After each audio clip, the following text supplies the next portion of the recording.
Romanos capítulo 1, verso 9.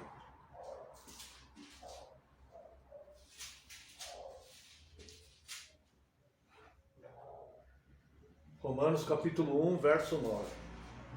Porque Deus, a quem sirvo em meu espírito, no evangelho de seu Filho, é minha testemunha de como incessantemente faço menção de vós. Também no cartão de Romanos, capítulo 9, verso 1.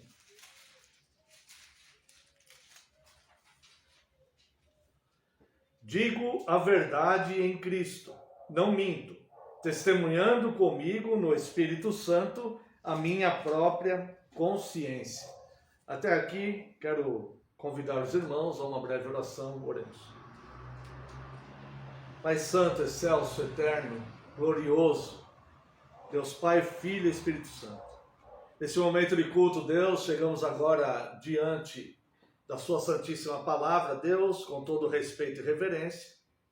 E anelamos, Deus, nós desejamos, nós precisamos, carecemos, Deus, das suas instruções. E para tanto, Deus, é necessário, Pai, que o Senhor perdoe, mais uma vez eu lhe peço, minhas falhas e pecados, e envie teu Santo Espírito, Senhor, para que tudo que for falado aqui seja dirigido somente pelo teu Santo Espírito, com a sua expressa autorização, que nada saia dos meus lábios, que não seja proveniente, Deus, do teu Santo Espírito. Que o teu Santo Espírito também, Senhor, nos ilumine para que possamos entender essa tua palavra já revelada. Que neste momento, Senhor, eu diminua, eu desapareça e só prevaleça a tua palavra, porque a tua palavra é a verdade. Em nome de Jesus Cristo, teu Filho amado, é que oramos. Amém, Senhor, e glórias a ti. Amada Igreja do Senhor Jesus Cristo, venho vos proclamar Cristo, a porta estreita, o caminho de volta para Deus, o Deus encarnado que veio nos ensinar o reino de Deus. Terceiro mandamento aborda algo muito importante, que é o respeito e a reverência ao nome de Deus. E os cuidados que nós devemos ter também em não fazer votos ou juramentos em nome de Deus. Falar algo em nome de Deus. Irmãos, se os irmãos repararem nos nossos dias, os irmãos vão ver como é assustador o que pensam, os que pensam que falam em nome de Deus. É assustador o que eles pensam e que pensam que estão falando em nome de Deus. Coisas contrárias à revelação de Deus. Há um engano evidente aí. E isto é assustador. Por quê? Porque quebra o terceiro mandamento. E nós não conseguimos medir a intensidade da loucura que essas pessoas estão cometendo, mesmo que não seja por mal. Talvez porque aprenderam assim em algum lugar e que precisam manifestar isso, dizer que Deus lhe falou algo para que tenha uma certa autoridade, para que as pessoas respeitem o que eles estão falando e tal, né? Eu não sei por quê, mas é assustador. Por quê? Porque, veja três coisas. Primeiro, o nome de Deus é a sua identidade. Nós não podemos usar o nome de Deus para falar algo contrário à sua própria identidade e à sua própria vontade que foi revelada, tá? O nome de Deus não pode ser envolvido com malícias nem frivolidades, coisas banais. E além disso, o nome de Deus é a sã doutrina. A sã doutrina, a verdadeira doutrina bíblica, ela é totalmente fundamentada na identidade de Deus. Tudo é fundamentado em Deus. Veja, se você começar a ler a Bíblia, no princípio criou Deus.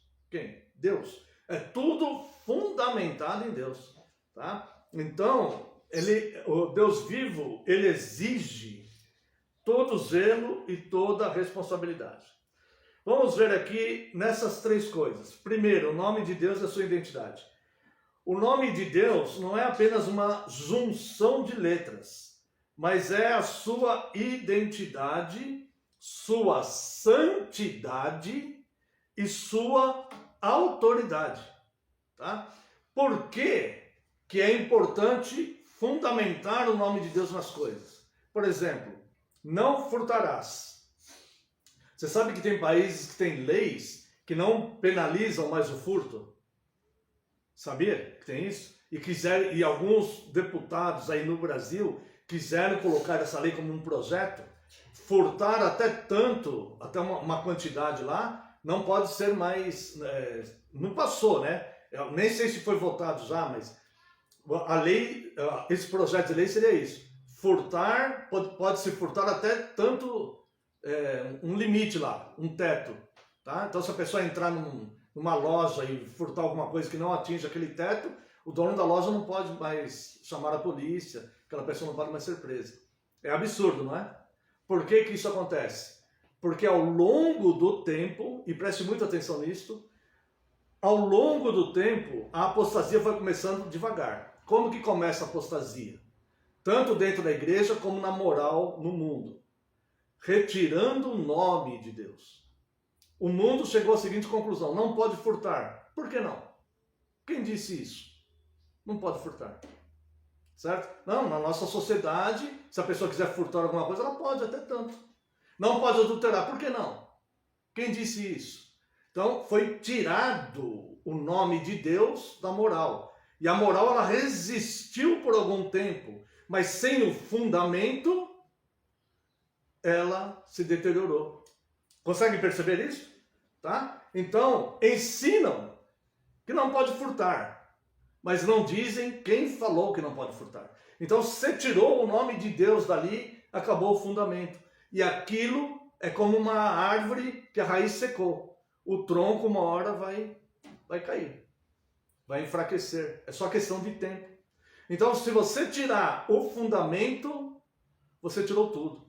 Então, o nome de Deus, ele tem que continuar necessariamente sendo blindado, respeitado, tendo reverência nas nossas vidas e na nossa igreja. Porque se você tirar o nome de Deus, se o nome de Deus perder a reverência, virar motivo de piada, virar com o tempo, o fundamento foi retirado e tudo vai desmoronar.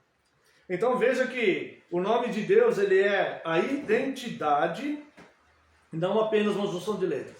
Ele é a identidade, ele é a sua santidade. Então, o porquê que acontece isso, que nem eu dei o exemplo aqui, quando se tira o nome de Deus? Porque a santidade é a separação. A santidade, ela não é outra coisa senão separar o mal do bem, como nós já ensinamos várias vezes.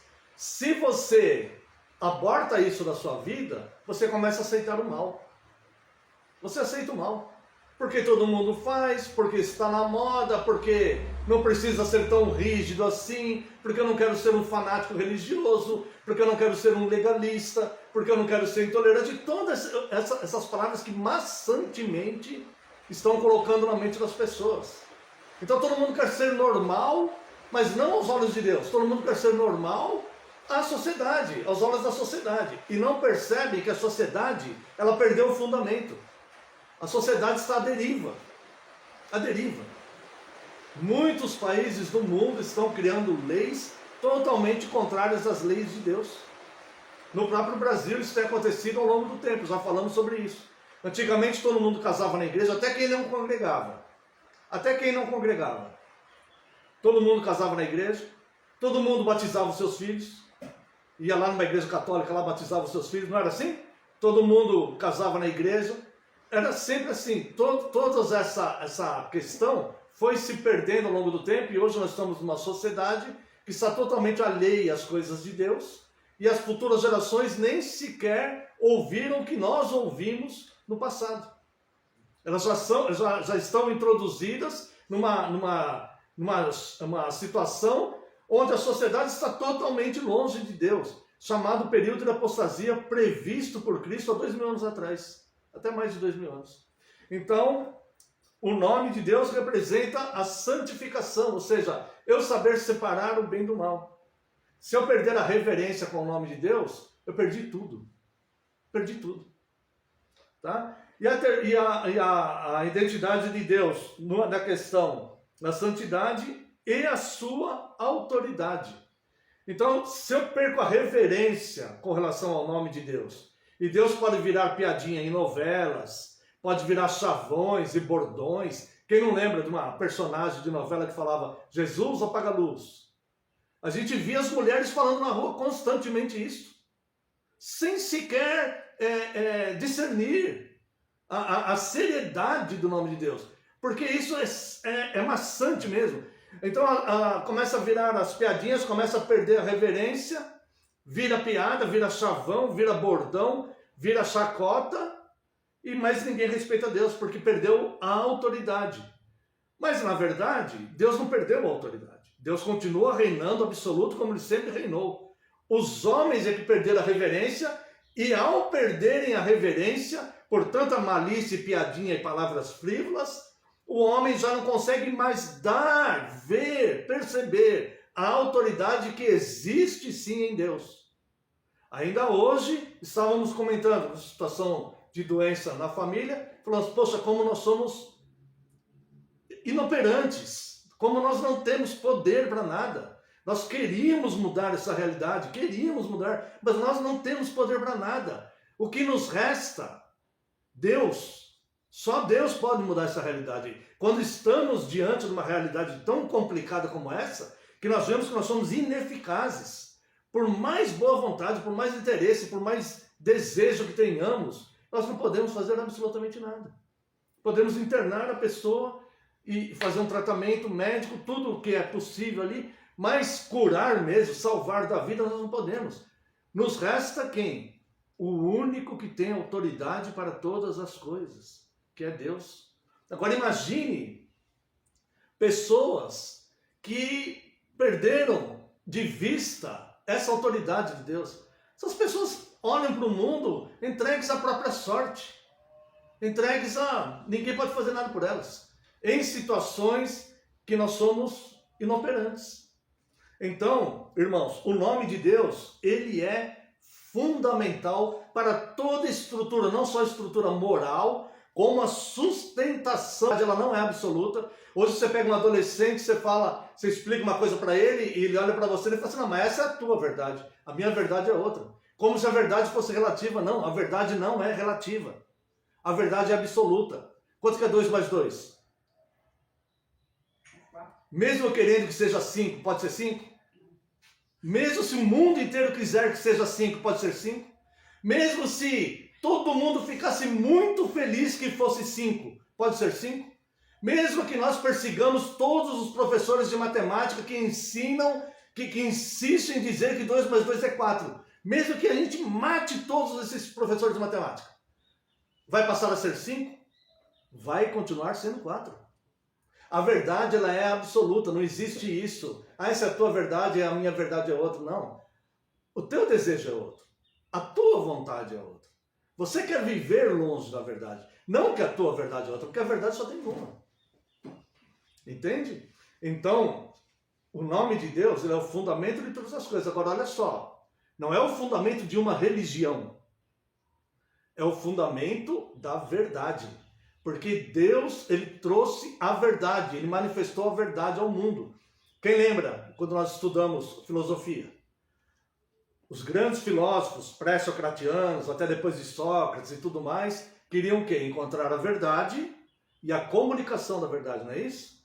O que Jesus é? O Logos, que é a palavra, e o Aletheia, que é a verdade. Ou seja, Jesus é a resposta filosófica de Deus para os homens. Ele é a verdade e a comunicação da verdade.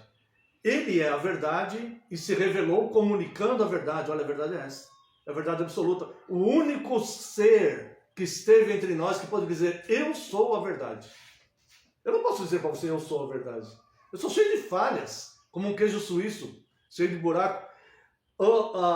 Cristo, ele pode dizer, eu sou a verdade, porque a verdade é absoluta e não tem outra. Esse é o fundamento não só de uma religião, mas o fundamento filosófico, a história, a verdade, a definição filosófica da verdade é que a verdade ela é autorreveladora. A verdade ela é inegável, ela se revela a si mesma. É impossível uma vida sem a verdade absoluta. Porque até mesmo se alguém quiser negar a verdade, você não, a verdade não existe, então é verdade que a verdade não existe, ou seja, não tem como fugir da verdade, a verdade absoluta, ela vai estar em algum lugar. O que pode ser é que nós não estamos vendo onde ela está, mas é verdade. Não tem como relativizar a verdade. Então, isto nós vemos no Senhor. O Senhor Deus, o nome de Deus, é identidade. Veja aqui em Gênesis, aquele que puder abrir, Gênesis 1, 27.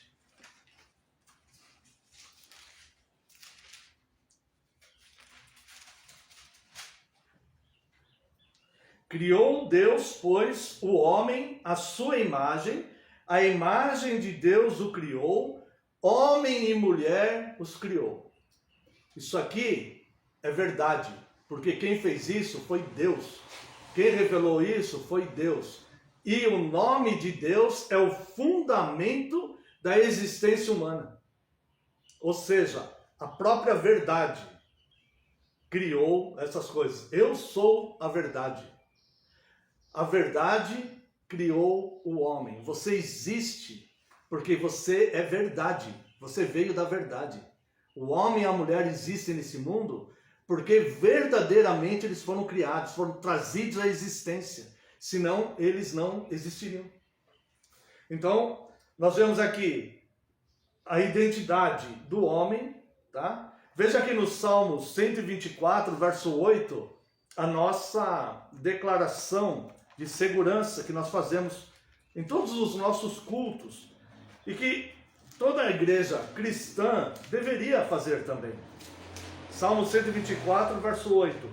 O nosso socorro está, note, em o nome de Deus, que você não pode desprezar, que é o fundamento das coisas, que é a verdade, que é santo, que é poderoso, que é o que mantém todas as coisas, é a própria identidade de Deus. Nós falamos isso todos os domingos de manhã, quando professamos o voto da nossa segurança. Onde está a nossa segurança?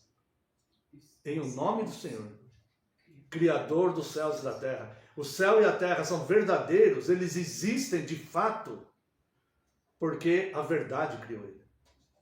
É verdade que eles existem. Existem os céus e a terra. A natureza proclama a glória de Deus. Um dia discursa outro dia, e uma noite discursa outra noite, sem palavras, mas são sinais evidentes da criação de Deus. É verdade que existe um dia, é verdade que existe a noite, é verdade que existe o sol, é verdade que existe a lua. Sundar Singh, aquele cristão que viveu no século XIX, na região da Índia, do Himalaia, ele contou a parábola do cego que dizia que não existia o sol. Falou assim, olha, eu não acredito. Ele era um homem cego, isso é uma parábola, tá? Ele falava assim, eu não acredito que existe uma bola de fogo pendurada no espaço que ilumine e que aqueça a terra. Eu não acredito nisso. Eu falei assim, mas quando alguém te pega e coloca você no sol, você não sente o seu corpo aquecer? Eu falei, não, isso é um processo natural do meu corpo.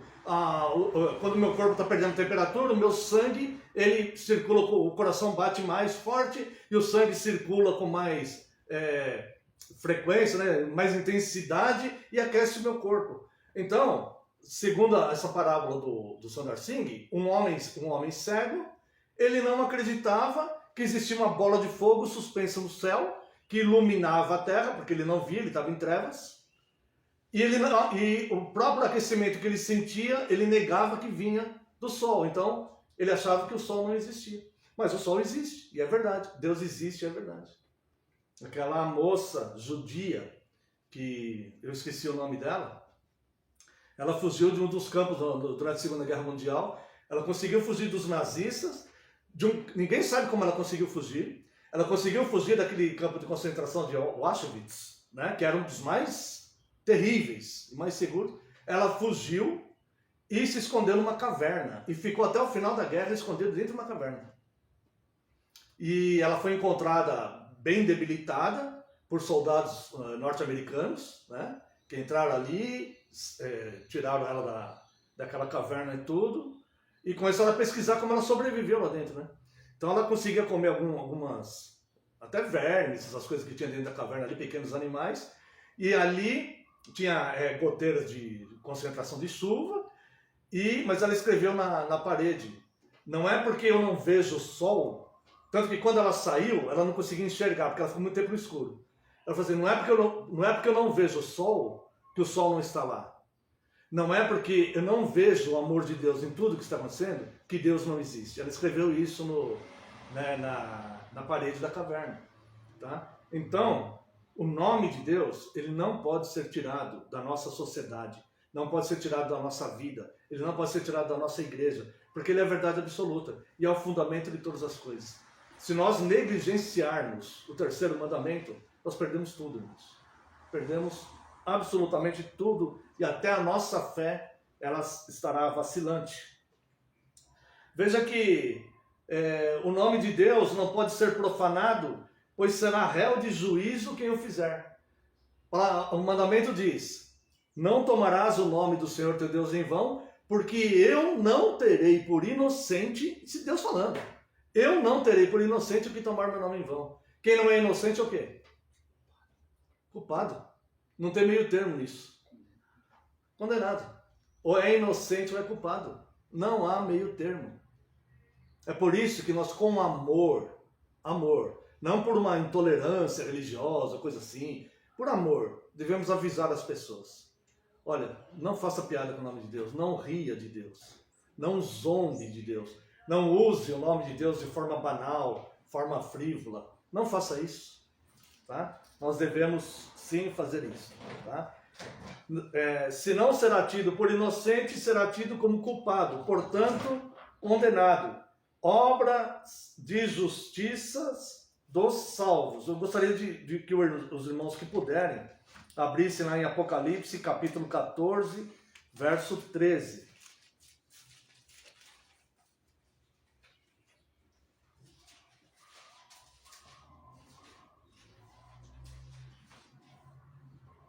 Versos 13. Então, ouvi uma voz do céu, isso aqui é João, né, tendo aquela visão toda do Apocalipse no dia do Senhor. Então, ouvi uma voz do céu dizendo, escreve. Por que escreve? Porque isso aqui é para todas as gerações que virão. Tá? É uma revelação de Deus, não só para você, João, para todos que virão. É por isso que você está recebendo essa revelação aí. Tá? Escreve. E ele escreveu. Bem-aventurados os mortos que desde agora morrem no Senhor. Sim, diz o Espírito, para que descansem das suas fadigas. Agora olha só, que declaração importante. Pois as suas obras os acompanham. Nós somos salvos pelos méritos de Cristo. Tá? Nós somos salvos pelos méritos de Cristo. Então, obra má, condenatória nenhuma, vai estar aqui. Porque senão, não seriam os bem-aventurados que entrariam no reino dos céus. Tá? Esse é o povo que entende que o nome de Deus tem que ter reverência e respeito. Nós precisamos ensinar isso para as gerações. Nós vimos no sermão do domingo passado, infelizmente não foi possível salvar, né? No vídeo, 3 prioridades, né? A oração, né? E entre essas prioridades, a oração, o serviço piedoso, e a terceira prioridade, as crianças. Essa é prioridade para aquele que quer ser luz do mundo e sal da terra. Oração, porque sem Cristo nós não podemos fazer nada. Vem dele tanto querer como fazer. Nós precisamos estar enxertados nele. Nós não podemos negligenciar a oração. Serviço piedoso, servindo as coisas, servindo ao mundo, servindo as pessoas como quem serve a Deus. No meu trabalho, na minha escola, na minha família, na igreja, como quem serve ao próprio Deus. E a terceira prioridade é as crianças. Porque nós estamos formando a terceira geração. Não importa se você tem filho ou não. A igreja, os cristãos, são responsáveis pela formação dessa geração que está surgindo aí. Olha o que o mundo está fazendo com essa geração aí. Uma geração que está nascendo aí, totalmente descrente de Deus. Totalmente. Nós é que devemos falar para as crianças. Nós é que devemos dar o nome de Deus para elas. Não pode furtar porque Deus falou para não furtar. Não pode adulterar porque Deus falou para não adulterar. Não pode matar porque Deus falou para não matar. Nós temos, depende de nós, a formação da futura geração. Porque essas crianças, elas vão aprender alguma coisa de alguém. Alguma coisa elas vão aprender. E de alguém elas vão aprender. E se nós nos calarmos, tá? Elas vão aprender só o que vai afastá-las de Deus. Nós somos a voz de Cristo no mundo. Nós devemos ensinar as crianças formando a futura geração. Porque a igreja hoje não ensina mais essas coisas. A igreja que eu digo é no Brasil, aí, de forma geral, os diversos segmentos. Não ensina mais essas coisas. Hoje em dia as pregações é no sentido de eu vou lá para Deus falar alguma coisa para mim, para fazer bem para mim, para eu conseguir o que eu quero, para eu ter bênção, para eu ter isso, para eu ter... Não aprendem mais sobre as características de Deus, sobre os mandamentos de Deus. As pessoas querem receber coisas. Então vai na igreja para receber coisas. Vai lá no culto para receber coisas. Não para dar para Deus. Para receber coisas, né? E não estão aprendendo mais sobre Deus. Estão ouvindo palavras doces, músicas bonitas que exaltam o homem, luzes passando, danças e essas coisas todas. Mas não estão aprendendo a instrução de Deus. E essa geração, mesmo as que estão dentro da igreja, não estão conhecendo Deus. Então é necessário que nós falemos, não pode isso porque Deus falou. Faça isso porque Deus falou. Deus é o fundamento de todas as coisas. Não podemos tirar o nome de Deus, tá? O nome de Deus responde pela sã doutrina, porque é através dela, através do nome de Deus, que nós vamos reconhecer, identificar o verdadeiro. Lá em Jeremias 23, a partir do verso 25, Deus fala, quem sonha, conte como sonho. Não induza as pessoas a crer que existe uma outra fonte de revelação. Mesmo que você sinta que aquele sonho foi um sonho espiritual, conte como sonho. Conte como sonho. A fonte de revelação, a instrução bíblica, esta é certeza. O governo é o nome de Deus. Veja 2 Pedro, capítulo 2, versos 20 e 21. Quem puder abrir lá. Segunda carta de Pedro, capítulo 2, versos 20 e 21.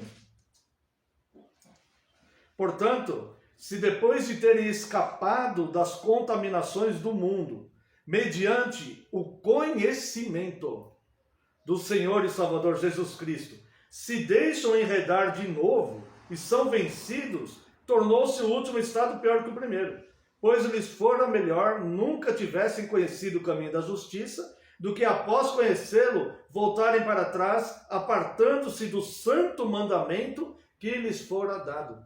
O nome de Deus é a sã doutrina. Se por algum motivo você conheceu a sã doutrina, mas depois você entrou lá no movimento, numa denominação lá que distorce todas as coisas, seu estado se tornou pior do que era antes de você conhecer a sã doutrina. Seria melhor se você nunca tivesse conhecido. Porque você conheceu, mas agora você segue essas distorções deterioradas que estão pregando por aí. E além de tudo, voltando lá para Apocalipse, é um versículo só, se você quiser apenas ouvir, veja porque o nome de Deus é a sã doutrina. Apocalipse 19, 10.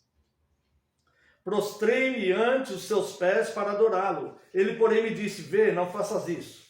Sou conservo teu e dos teus irmãos, que mantém, agora olha só, o testemunho de Jesus. Adora a Deus, pois o testemunho de Jesus é o espírito de profecia.